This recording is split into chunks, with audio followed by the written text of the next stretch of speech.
It's fine, don't worry about it. It's not fine, I am gonna worry about it. Please swab it. Some of them were not happy about it. They made me feel very uncomfortable.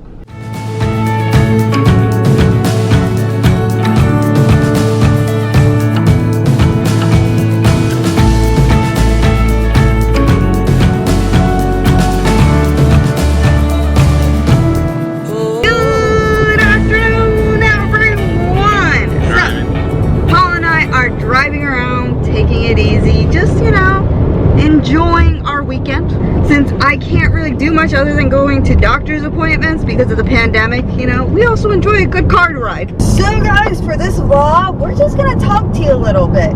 Of course, you guys just saw that we announced we're pregnant. We are pregnant. If you guys seen or haven't seen, last week or in the beginning of this month, in the beginning of February, I was hospitalized.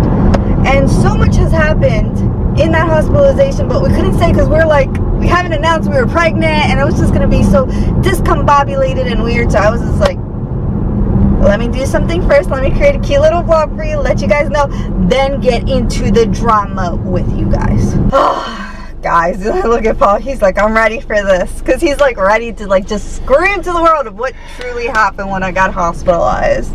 So let us start. We're going to break this up into sections.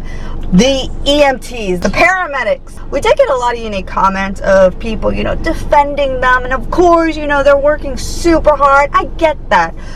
But there still needs to be a level of respect given to the patient. And I feel like a lot of you guys, like, wonder why we advocate so hard. The only reason why we advocate so hard is because we know our worth. And we know how we want to be respected, and some people in the world don't really care for that, and they will just stomp all over you if they can. The thing about it is that, you know, we've had interactions with EMTs, not for us necessarily, but for like my grandmother, and every single time it was a super smooth process. They were very respectful, they understood. Like, I talked to them, they heard it, great, no big deal, and moved forward and took care of her, great. Here, you know, it was only me and her, and again, I answer the door and I tell them instantly, my wife, her blood pressure, her heart rate, she's 8 weeks pregnant, this, that, and that was a big one, 8 weeks pregnant. Yeah. And I made sure to tell them. He told every single EMT, correct? It was 3 of them in one ambulance, and I told them she is 8 weeks pregnant, okay? They all heard me. While they were coming in, they're like, hey, can she come down? I was like, she cannot climb down the stairs. She is in pain, her blood pressure, like, this is too dangerous? No. They just looked at me, well, we don't have the special stretcher to climb the stairs. And I was like, so why are you rescue then? So then that's when they said, like, hey, we have this weird, it's like a white, like, tarp material with, like, reinforced straps. So they slid her in there, wrapped her up. Paul had to be adamant, like, she can't, no, like, it's not gonna happen. They were like, we can help her walk down the stairs. No, with a blood pressure that low and heart rate that low, I was like, that is not safe for her to get up right now. That's why I'm calling you guys. Yeah. You know? So fine. They carry her down the stairs. They have the stretcher waiting at the front door. So they plop her down on the stretcher. No big deal. They, you know, secure her, start carrying her start moving her to the ambulance. I'm there, already have my backpack. I'm ready to go. The dogs are in their crate. Everything is done. I was like, I'm ready. I don't have to wait or do anything. This is my favorite part of this whole thing. Like Janice and I have for when we go to doctor's appointments, the medical list, all diagnoses, medications, everything. I handed that to one of the EMTs because he said, do you have any list of medications? I handed it to them. He looked at it. Perfect. Thank you. While they're loading her, he's like, is there anything else? And I was like, I'm just reassuring. I was like, she's 8 weeks pregnant. He goes, oh, why didn't you tell us? But he had such an attitude. And once again, Paul is big on respect. And he's like, excuse you? Who? What? I was like, I did tell you she was 8 weeks pregnant. I told all 3 of you on my front door twice. So I'm telling you again, she is 8 weeks pregnant. The guy goes, well, you didn't tell me. And I literally looked at him again and I was like, I told you. He was raising his voice at this point, and I'm over here in the stretcher like, what is going on? Yeah, they're loading her in. I hear everything. So. I was like, I told you. You didn't listen. That's not my fault. And the paramedic just walked away. All right, well, you know, whatever. You didn't tell me. And I literally yell at him again. I told you. And they shut the door. And they shut the door. The guy just crawled in, boom, slammed the door. And I was like, you gotta be kidding me. So we did get a lot of comments, people defending them like, oh, they know what they're doing. They already got all the information they needed. Guys, they weren't even willing to register in their brains that I was pregnant. Yes, because once those doors close, that's where, once again, I felt uncomfortable. I was talked down to as if, you know, you're just a woman, you don't know what's going on. Once the gentleman closed the door, he looked at me, saw my paper. So are you really pregnant? And I can't practically speak because my heart rate is just doing so bad. And I'm like, yes. And he's like, are you sure? No, not at all. This is a bunch of men, and I'm just like, can you tell me what's the proper steps for a woman in a pregnancy? How many have you taken?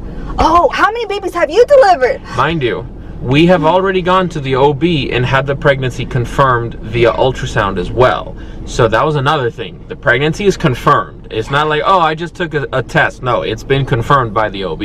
They still disregarded in the ambulance me being pregnant and said I was just anxious. And made it seem like everything I was feeling was just anxiety. I mean, so guys, the comments we were getting, I totally get it. We didn't give the full story, but if they were willing to disregard my own pregnancy, they were willing to disregard everything on that medication list.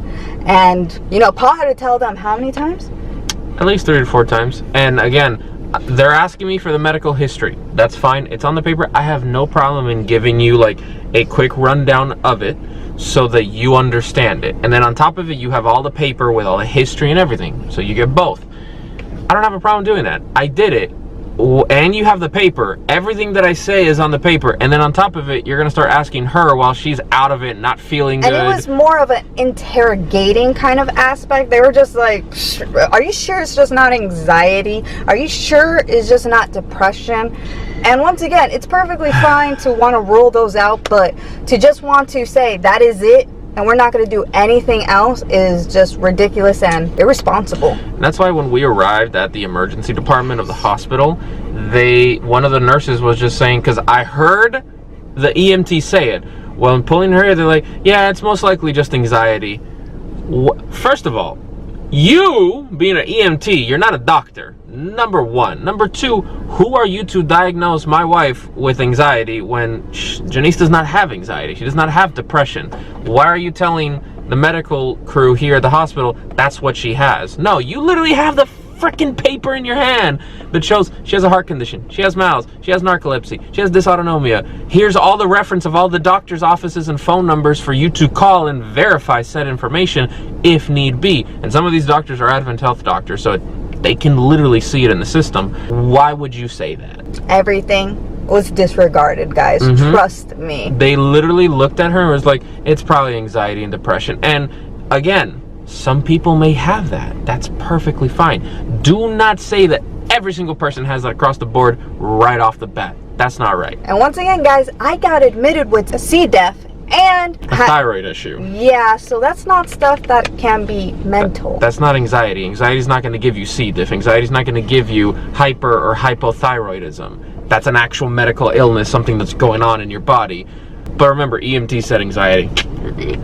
So Paul went in real quick to do an errand for me, so Orion has stepped in. Guys, it was very uncomfortable for me because one, I was just kind of getting talked down to the whole entire time. I barely could speak. I didn't have the energy. I felt very weak. I was in a really bad flare-up. They made me feel very uncomfortable. Now, of course, I got a lot of comments supporting me, like, oh my goodness, that is not good. They should make you feel safe, which I did not feel safe whatsoever. So a lot of people are like, you definitely should report them because you wouldn't want that to happen to anybody else. And who knows? Maybe they can take it a step further with another female patient. You never know. And since that ambulance felt like a boys' club, I'm pretty sure whatever they said would have been law, and they would have gotten off scot-free. All of them would have had each other's backs. Like, nothing like that happened. That person probably just has anxiety or depression. which is really sad that that's the type of world we live in. During this hospital stay, I did face a lot of discrimination, and when I say that, I mean like, because I was a female, it's like lately it feels like I have to advocate 10 times more. I don't know why. And even when we got to the hospital, I still had to advocate, and thankfully Paul was there for me. Once again, it is never easy advocating when you don't feel good. My heart rate was doing so horrendous. It was crazy. I've never gotten to this extent of like all my senses just went away. First my hearing, then my vision, and then body weakness. And I knew immediately, if I don't hurry up and get to the bed and lay somewhere safe, I will pass out. And I was pregnant, and I did not want to hurt me or the baby. I needed to think of both of us. Thankfully, I had Paul, an amazing caretaker there. He knows how I feel. He sees all this that goes on, and recently he's also been talking to me. He's like, I am so appalled at our medical system and how they're starting to treat females. And he sees a huge difference in how he is medically treated versus me. And he is appalled, and he's like, I am behind you 100%. This stuff will not fly. And it's amazing to have a caretaker that way. Once Paul gets back, I got pizza. This is Blaze Pizza, guys. You guys know how much I love it. All right, guys. So Paul's back in. So we're going to keep going with our story. So we're in the ER now. And they're, you know, doing whatever they have to do for me. Paul gets a little feisty, which I loved. I was just like, yes, defend me, baby, defend me. So what happened? What had happened was The team comes in. It is the nurses. There's like 3 nurses with EMTs, as well as not the doctor, but the physician assistant. Yeah. And that's fine. I remember the physician assistant comes in and starts trying to talk to Paul, and he's like, wait, I'm sorry, I gotta watch what they're doing, because I was accessed. The reason why I was accessed was because, you know, I was feeling, you know, not the best a couple days before, so, you know, I do have a medical equipment.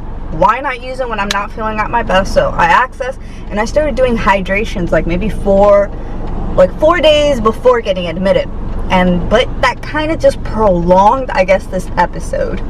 Talking to the physician assistant, and I see that, you know, they're putting the little stickers for the heart monitors all over her first. When I see that they're about to draw blood out from the port, I literally have to... They were not following protocol at all. So the line has a little green swab cap that has alcohol on it to keep it sterile. Now, when that swab cap comes off, nothing can touch the tip. Nothing except another sterile flush or any kind of thing. That cap, that little tip, you have to hold it in your hand. If you drop it and it hits the shirt, it's no longer sterile. You have to literally pick it up and take a little alcohol wipe and wipe it for 20 to 30 seconds to clean it again. They didn't do that. She was this close to then starting to push stuff through. I was like, hey, can you please alcohol swab that, because it just touched her shirt. And one of the EMTs, not even the nurse who was doing it, one of the EMTs from the hospital, not the one that brought her in, was like, hey man, it's okay, we deal with ports all the time. And I was like, well, if you know, then you know you would have to alcohol swab that, because you didn't. Guys, we may get a lot of unique comments about this. I am proud of my port care. I have had my port since 2018, and it's never gotten infected whatsoever. 0 issues. I have taken care of it so well, and I follow my home health nurse's advice, because if it wasn't because of her advice, I feel like I wouldn't be where I am right now with my port care. And she was so on top of us, both of us, learning the proper protocol. And she's like, it doesn't matter where you go, do not trust anybody. It sounds crazy, guys. She told me, when you get admitted into the hospital, don't let them touch your port. Don't use your port. If you could do a peripheral, try that. Because she just had a strong feeling that you are the only one who lives in your body. You are paying rent in that body. No one else is. So no one's going to care for it the way that you do. But this was actually the first time I actually was admitted with my port access. And I saw so much that I could see why she said, do not go to the hospital access, because they don't know what they're doing with the port. They don't see it often. They think they do. They may come off confident, but don't trust them. So let's go back to the story. So once I said that, the nurse was like, okay, fine. So she didn't let it drop it. She grabbed like the little squares like that are the alcohol like swabs. She took a couple of those out, wiped it, and I saw her. She wiped it a good amount, stopped, and then she did everything right. And I'm literally like, the physician says like, here, hold on one second. I'm like watching like a hawk. Yes. Because then they go out, they're like, hey man, it's okay, we know what we're doing. And I told them again, I was like, I have full confidence that you guys know how to do your job 100%. But I was like, that's my wife, and I have to make sure she's okay, because one slip up on your part is consequential to her and her port that goes directly to her heart.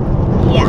And from there, they didn't complain once, they didn't say nothing, because I literally like was there like watching every detail, because I was like, I'm not gonna let them mess up. And I literally told nurses, hey, no, swab that, no, alcohol swab, I don't care. Guys, I had no shame. Guys, practically every nurse who came in, we had to tell them the proper way of caring for my port.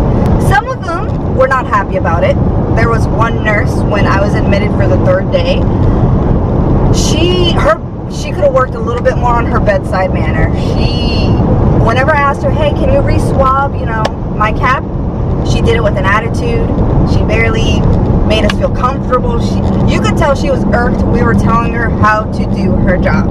And that's not what we're trying to do. We're just trying to keep my body at 100%. And plus, with the baby now, we had to be on top of it. That was another variable that also made it per se worse, not really worse, but just us a little bit more on our toes, because we don't want Janice to then get a infection in her heart, in the line, in anything, and then that affect the baby with medication, treatment. So that's why we're very on top of it as well, because it's a much more delicate situation.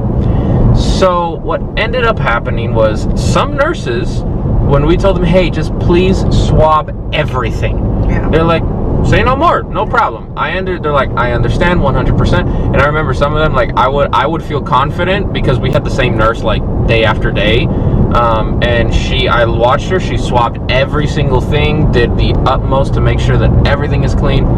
Perfect. I love it. Thank you. And I literally would tell them, thank you so much for swabbing it. I appreciate it. Like, oh yeah, no problem. And then some of them think that they know more. They'll just drop the line. Yeah. And I'll be like, hey, can you please swab that? It's fine. Don't worry about it. It's not fine. I am going to worry about it. Please swab it. We are in the ER, talking to doctors, getting me kind of stable. Other than them trying to blame anxiety and depression, they finally registered in their brains, I'm pregnant. It finally registered, and they finally took that serious. From there, they leaned off the whole anxiety, depression, and just said it was side effects of pregnancy. Yeah, that was a big one. That started pissing me off too, because Janice was throwing up a lot. She was having a lot of diarrhea. Now, don't get me wrong. I understand. With pregnancy, you're going to throw up. It's going to happen. And for weeks, we have been dealing with her not feeling well. And I know what is her normal not feeling well with pregnancy, and this that brought us to the hospital. And I keep telling them, I was like, this is out of her normal. This is not normal for her. This is something that warrants us to come to the hospital for. Yeah. And they kept blaming us, saying, oh, it's just pregnancy.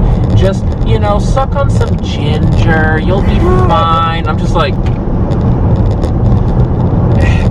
why must I fight for you to actually do your job, do scans, do something, and then they find out again, thyroid issue, c-diff. To a doctor, I believe, and I was just like, yeah, is this part of pregnancy? And the doctor was like, well, sometimes it is. I'm like, gosh dang, you guys can't even be told you're wrong. I'm like, okay, sure, whatever. It was crazy, guys, because once again, I was treated a little differently during this stay, and a lot of the nurses that were super sweet to us and supported us, thank you, saw what was going on. It was crazy, and they were actually sharing with me their horror medical stories as well. From doctors. Yes, and I'm just like, I'm sorry you go through this, and you are actually in the medical field. This is at the very beginning of the stay. So she got admitted, and she was in the observation unit, waiting for a room in the regular rooms of the hospital. This is the one that pissed me off really quick. This is when Paul saw the type of treatment I get versus the treatment he gets. And guys, this is a good story. Go. Obviously, Janice is pregnant. So they're gonna bring in an OB doctor to oversee everything regarding the pregnancy, as well as make sure that whatever medications that, you know, the OB doctor, the primary, the GI, the cardiologist, everybody, that they work together. Yes. And that they find a solution that is going to be proper for her in the situation that she is pregnant. Perfect. That's exactly what we need. So the OB doctor comes. It's this lady. And, you know, she's asking me, hey, who's your high-risk doctor? Who's your regular OB? And I tell them, yeah, we're going to be switching one of our doctors because, you know, locale and some issues. We're just like, yeah, we're just going to be switching to this doctor. Okay, no problem. And she asked, why don't you guys just switch to the high-risk in this hospital? I was like, well, we don't like them because we went to see them pre-pregnancy for like a pre-pregnancy consultation, and they said they will not see Janice unless she removes her port. Yeah. And the doctor looked at me, yeah, that's reasonable. Why not? And I was like, this is a medical device. Like, she's had it for many, many years. Who cares if she has a port? Like that, you know, it's better to have it and not need it than need it and not have it. And she literally looks at me and goes, come on, think about it. Why do you think they said that? And I literally look at her. She said it exactly like that. And Paul, you could tell, was stunned. Like, I was like, professionalism. There was none. And the nurse, the nurse who was taking care of Janice for the day was also in the room. And you see the nurse kind of like wide-eyed, like she went like wide-eyed. She's like, what? And I'm just like, the only thing that can happen with a port is it's an increased risk of infection due to mishandling or mismanaging the port. But I was like, Janice has had it for over 3 years now with zero issues, so I don't see a problem here. She goes, it's because of the abuse that you can do with the port. And I was like, please be more specific, because I'm like, I'm not understanding you right now. The doctor was insinuating the abuse of drugs that Janice would be you know, available to her through a port. And then saying all people with ports, so all my followers out there who have a port are drug seekers. Yes. And drug abusers. The nurse had to step in and literally say, that is not okay to say. Yeah, that's bad. The nurse had to step in. And I think because of that situation, like, not saying like all the nurses started talking about us like they're getting treated horribly, and that's when nurses started telling us their horror stories as well. Like, this was like not secret or anything. These doctors were just being a little. So I literally look at this doctor dead in her eye, and I was like, so just because you have a port magically opens the gate for drug abuse? No. I was like, don't be that stupid. Don't, like, that makes no sense. Paul then uses an analogy. He's like, so are you saying all the drug seekers, drug users? No. All the people in the streets, like, yes. Like homeless people, drug people, like, you know, like horrible druggies, meth addicts, whatever it is, all of them have ports to do drugs. And the doctor was silent.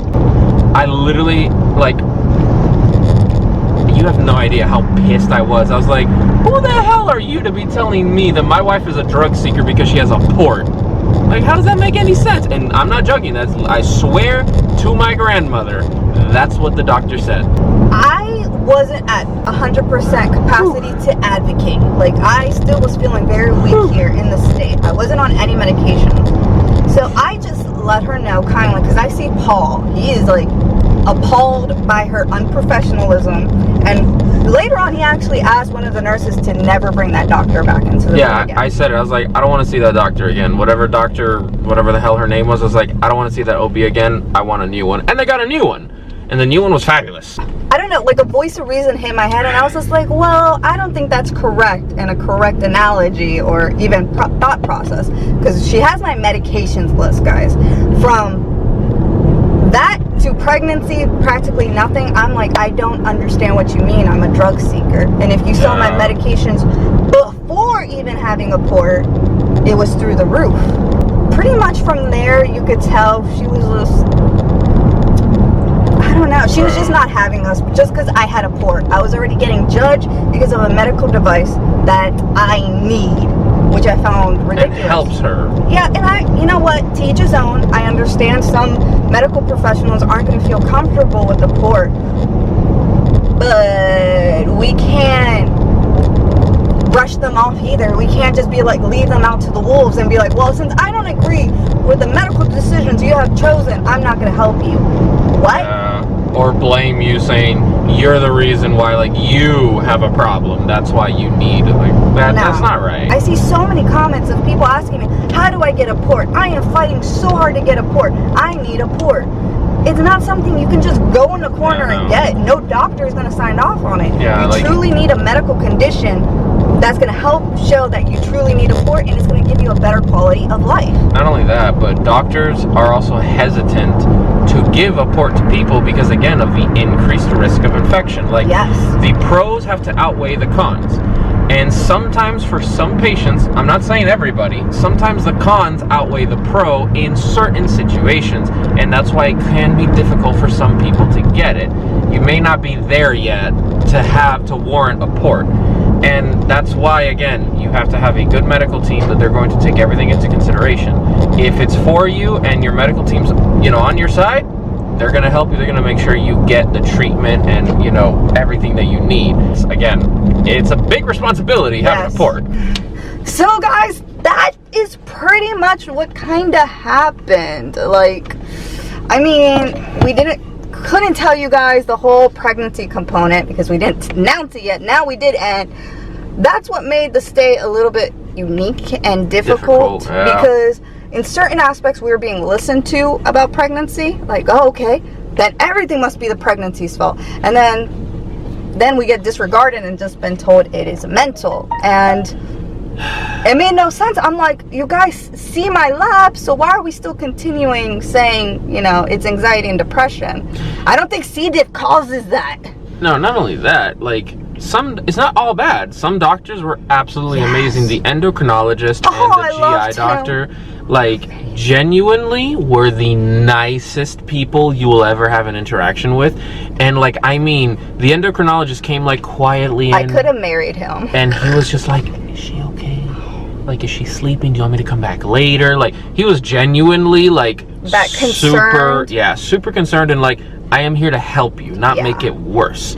So it's not all bad. Like, I know some people say, like, oh, you guys only have problems. It's not that we have problems. It's just we know our worth. We're going to stand up and make sure that we get treated correctly. And again, we tell you guys about these situations so it doesn't happen to you. So you don't think this is acceptable, because it's not at all. So you don't get fazed by an OB doctor like me saying that, hey, your wife's a druggie. Oh, my gosh. Like, how would you guys feel if a doctor said that to your significant other? It is just appalling. It is just rude. It's not good bedside manner and poor professionalism, honestly. Also, guys, we did have amazing nurses. I mean, these nurses, there was honestly, out of this whole thing, probably I had maybe 2 or 3 nurses that weren't the best, but the rest were fabulous. They saw how I was getting treated and just made me feel even more welcomed, more loved, and told me their own stories. Lots of popsicles. I had one nurse even tell me, she's just like, when I go into the ER, I don't even say I'm in the medical field, and they still treat me horrible. And she's like, once I say it,